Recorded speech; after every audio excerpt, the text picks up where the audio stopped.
A pleasant morning to all the young and vibrant Valenzuelanos who are tuned in again today. I will be answering some of your questions during our previous Facebook Lives. This will also serve as a review on our previous lessons. Are you ready? Let's begin.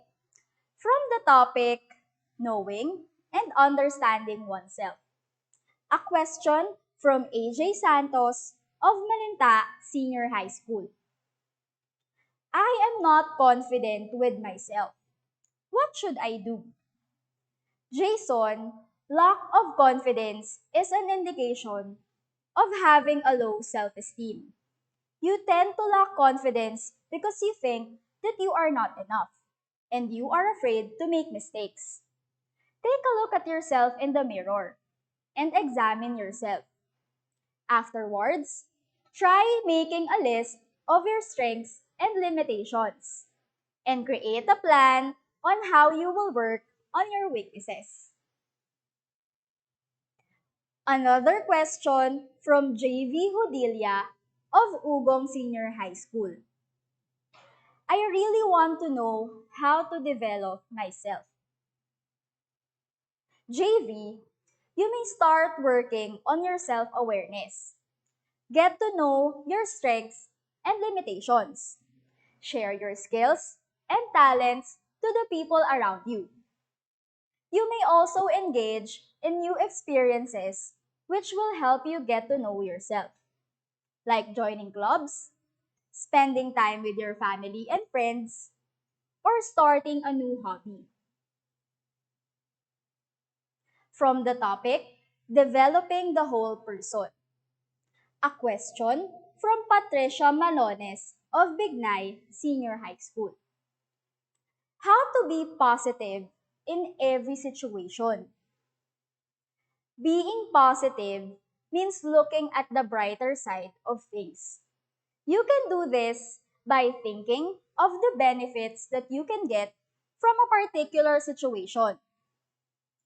Ask yourself, what have you learned from it? What good did it do to you?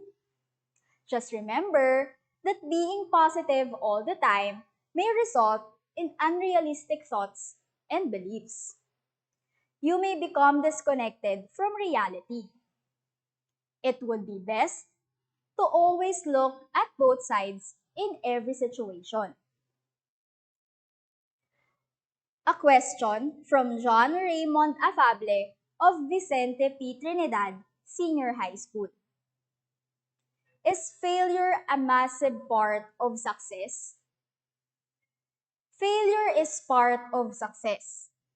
Successful people often have stories of failure in the beginning, but instead of giving up, they actually strive harder to achieve their goal. Their failure is what brought them to success. If you never try to do anything, you will never fail or succeed. But when you try to learn a new skill or try to pursue something, you will gain both failure and success. Failing means that you are one step toward success. From the topic, developmental stage and challenges in middle and late adolescence. A question from Ralph Valen Quebral of Malinta Senior High School. I am doing my best to accept myself, but it's just too hard. I feel that I am not lovable. Try to review the standards that you set for yourself. How do you define being lovable? Is this based on the standards of other people? Do not measure your self worth based on other people's opinion. Doing this will only result in feelings of inadequacy and loneliness. Instead, set your own standards. Be kind to yourself. Always remember that you must love and accept yourself first to be accepted and loved by others. A question from Geraldine Reyes of Malinta Senior High School. How to be comfortable in asking for professional help. Acknowledge the fact that everyone at some point in their life will need help. We all go through difficult situations in life. Asking for help does not mean weakness, but instead, it is a sign of strength. Mental health professionals are trained to cater the needs of people who want to become better versions of themselves. From the topic mental health, a question from Jomer Murillo of Valenzuela Senior High School. How to become a responsible adolescent who is ready for adult life. Becoming a responsible adolescent ready for adult life means having a healthy mind.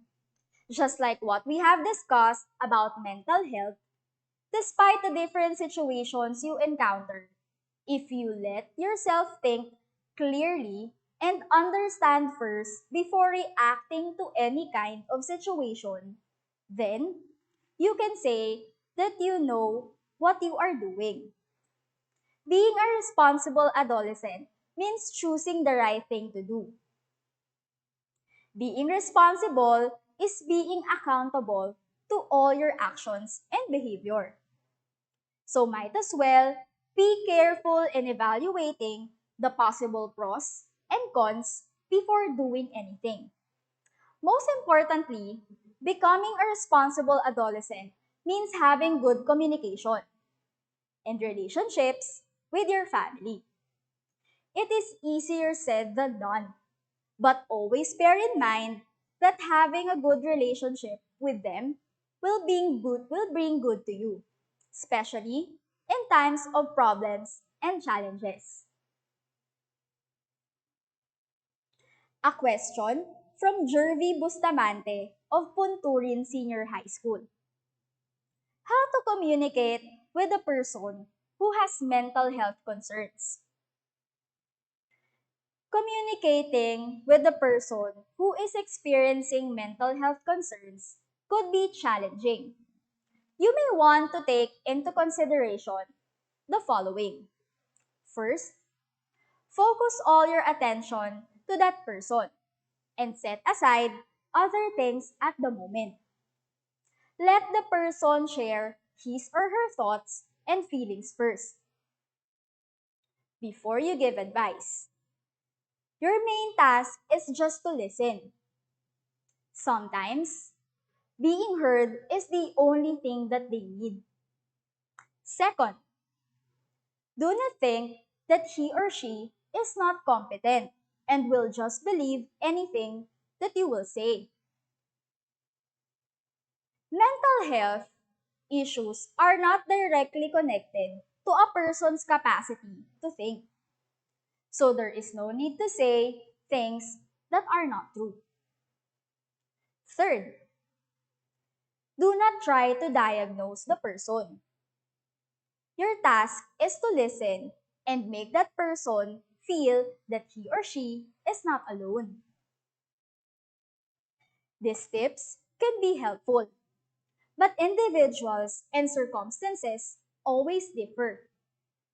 So you have to know what suits better in every situation and think of approaches that will work for you and the person you are trying to help.